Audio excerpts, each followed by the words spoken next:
You are listening to an interview with clinical hypnotherapist Dr. Steve G. Jones. For a free hypnosis download, please visit stevegjones.com. Hello, everyone, and welcome to Maximize Your Influence. This is Kurt Mortensen, and we have a great guest today, Dr. Steve G. Jones. He is a clinical hypnotherapist, NLP trainer, life coach, and LOA expert. He is the founder of the American Alliance of Hypnotists, American Union of NLP and Global Sciences. Get that one right. American Union of NLP and the Global Sciences Foundation.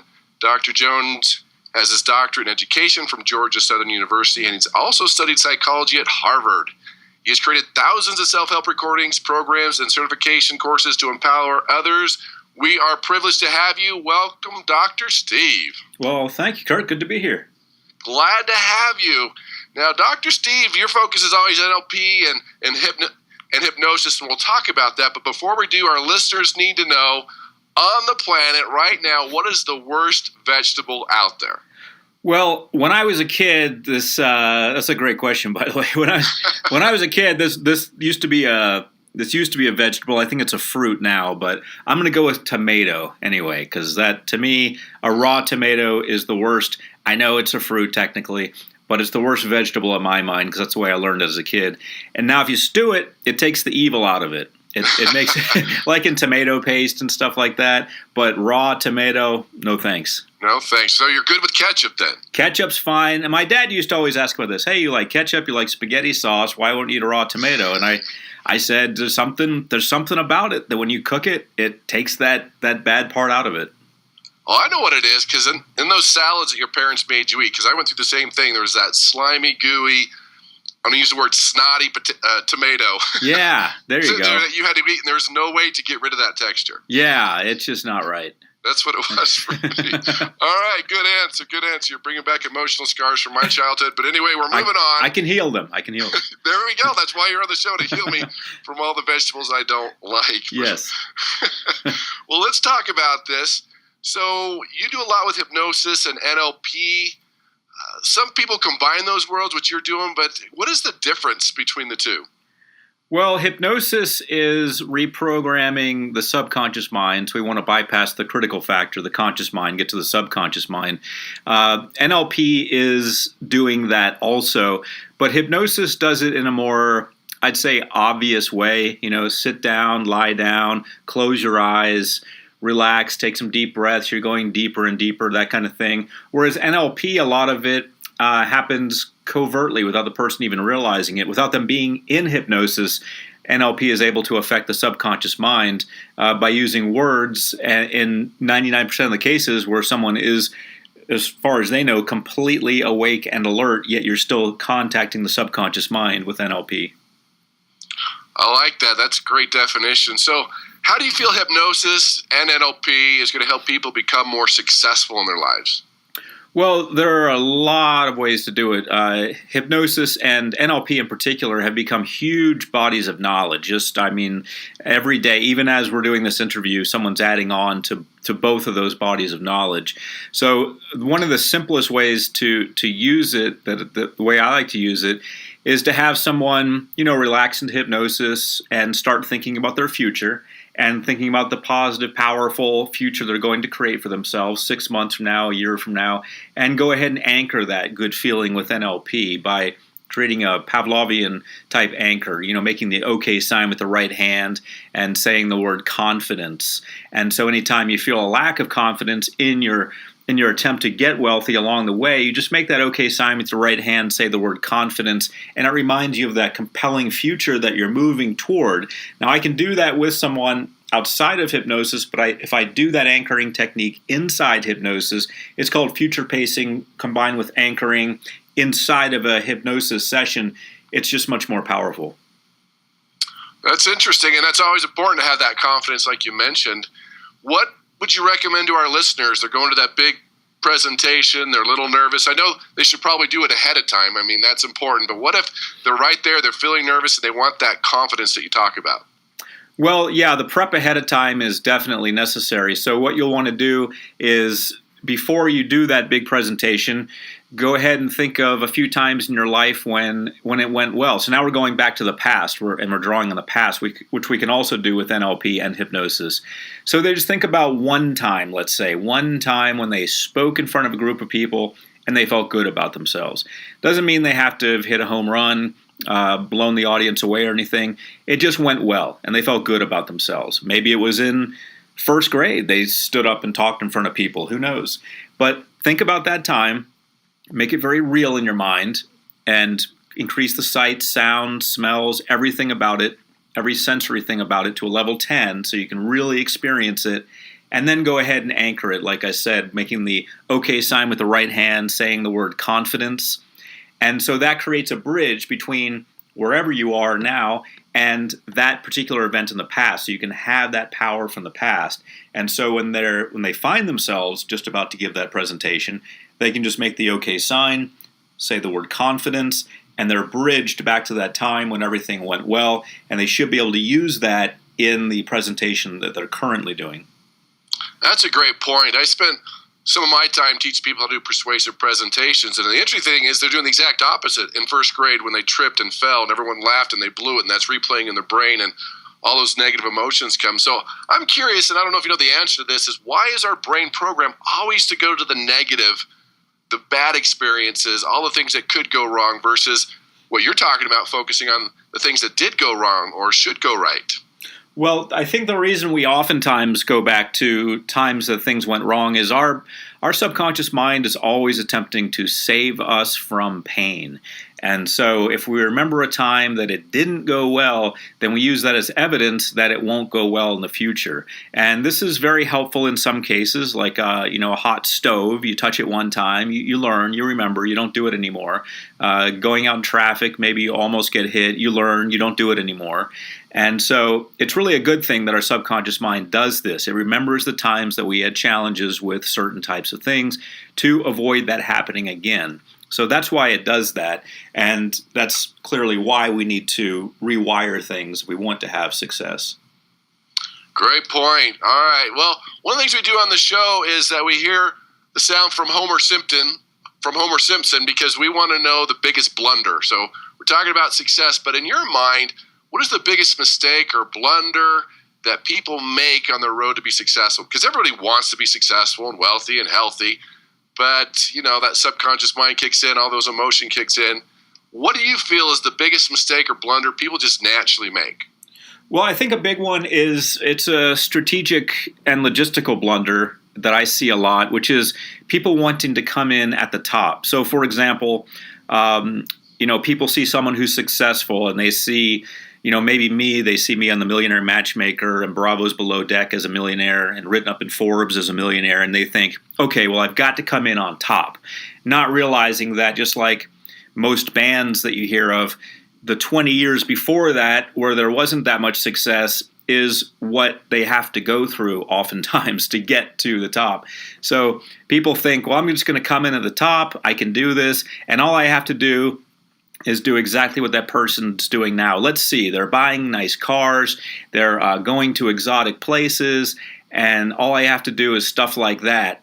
And that, to me, is a big mistake, to think that if you want to be like your hero, you just come in and just start doing what your hero is currently doing. What you need to do is take apart, dissect, analyze what they did to get from where you are to where they are, and start doing those things. And those things you can do probably faster than they did it, because now you can see it all laid out. Whereas the person becoming successful couldn't see it because it hadn't happened yet. You can see it all, and so you can condense a little time. But the biggest mistake I see is people wanting to come in and be just like their hero and have all the accolades right off the bat. And if they don't get that, they just throw up their hands and they say, well, this isn't working. That is so true. That's human nature right there. Yep. They see the millionaire. Oh, that looks easy. It was easy for them. But if you talk to the millionaires, they're all going to tell you about their 10 greatest failures. Right, yeah. All the things went wrong. How hard it was. Yep. And that's a great point. Thanks for sharing that one. You are listening to an interview with clinical hypnotherapist Dr. Steve G. Jones. For a free hypnosis download, please visit stevegjones.com. So one thing that you have written about is hypnotic sales mastery techniques. We're talking about self-persuasion today. Are there any specific techniques that you would share to our listeners that are out there influencing and persuading, selling and negotiating that could really help them out to take their persuasion skills to the next level? I think the easiest and simplest and most powerful one is anchoring. Let's say, for example, you're attempting to get a contract signed, and you're a salesperson. You present a contract to a company to sell them a bunch of widgets for the next 5 years, and the company is maybe not so sure about it. Well, anchoring is very simple, and it starts with the premise that what you're promoting is actually good. You're not trying to deceive anyone. You're not trying to sell them something that's not good. You have something that's good, and you want to convince them that it's good because you know in your heart that it is good for them. So the way it would work in very simple terms is, let's say you're in front of a board and they're at a table, and you're presenting to the board members, and you're showing them your contract. And the contract is on the table. The physical contract is on the table. That's very important in anchoring, to have something physical that people can see.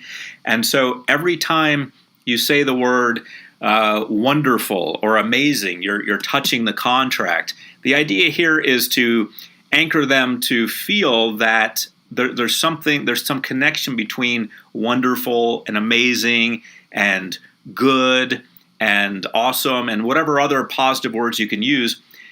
And the reason you're creating that link for them is you're touching the contract every time you say that. Now, the way to do this is not to say, this is a good contract. This is an amazing contract. The way to do it, in fact, is to talk about something else. I had an amazing vacation the other week. And when you're saying the word amazing, you're touching the contract.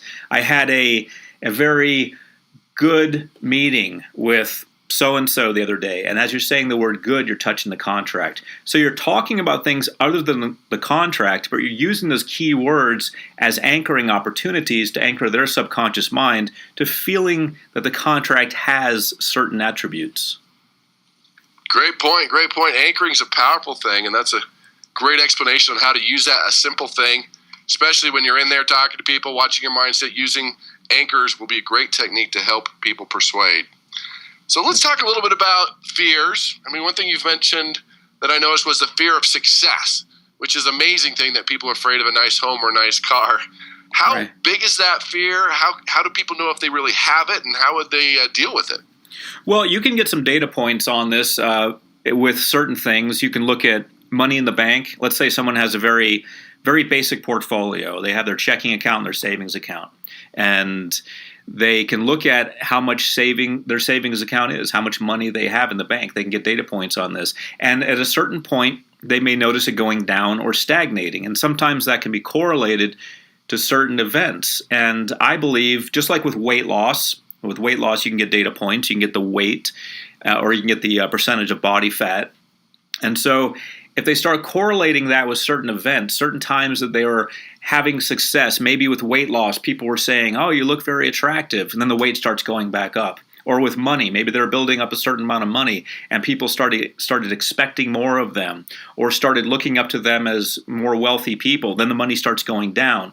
Well, these are indicators of what I call thermostats. And the reason we have thermostats, which regulate our weight and our money, just like a house gets regulated on its temperature, the reason we have those is because we have a comfort zone.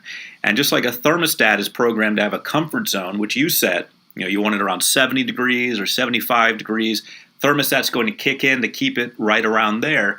And so a thermostat will kick in to keep your weight at a certain level and your money at a certain level, because outside of that range, you don't feel comfortable. Sometimes this happens because parents say, oh, rich people are terrible people, and the rich are going to hell, or whatever parents or society may say about rich people that you take in without realizing it. So you start becoming rich, and you think, wait a minute, rich people are bad, they're evil, they do bad things, they're corrupt. I've got to bring that back down. So you start maybe gambling or missing out on opportunities to make more money, things that will bring your money down. These happen subconsciously. Same with the person losing weight who isn't comfortable with the attention. Maybe they had some unwanted attention from someone when they were younger and it didn't really go so well. And so they realize that when they become more attractive, the odds of that go up. They realized this subconsciously, so they started gaining weight. The way to get around this is through subconscious programming so that you can rewire all of that. So true, so true. We see that with those who are on commission, that people earn what they feel they're worth. Now, everybody denies that, of course. Well, that's not true. But it's so true. Even in the sales arena, if someone thinks they're an $80,000 a year person, and it's October, they made $80,000, they're excited to make more, and they like you talked about, they're self-sabotage. Things happen. It doesn't work. They wanted to. They thought they could do it. So if someone senses they might be in that situation, any quick tips to get them past that hurdle, like that thermostat you talked about, because it's just going to always get back to the 70 degrees or to the $80,000. What tips or pointers do you have? Well, I believe it's not something that would be handled in the moment. I mean, ideally, you would look at it and say, oh, wait, I'm losing money. I should do something right now. But that would just be more of a Band-Aid. The real way to fix it is to really get clear with yourself. And sometimes, this happens in therapy sessions, mainstream talk therapy. It can happen with hypnosis. It can happen with using some NLP on yourself or some hypnosis on yourself. But you really have to rewire yourself. And it doesn't happen in the moment. It's not something you catch in the moment. It's something that you work on and you reprogram yourself for that success. For some people, it can be a bit of a process. So I don't really have a quick fix for that one.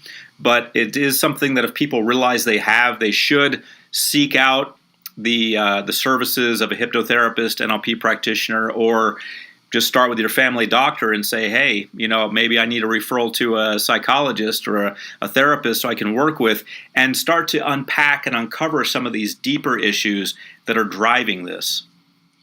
Good point. A quick question. You might not know the answer to this because this can be really variable. You mentioned the word rewire, and I'm a believer that we all need to be rewired in certain aspects of our life, certain beliefs that we have about success, wealth, money, relationships, about weight. Can you give us an average time? I mean, because people want to be rewired in an hour, right? And it's not that fast. Is there an average time that people can expect to really get back on track?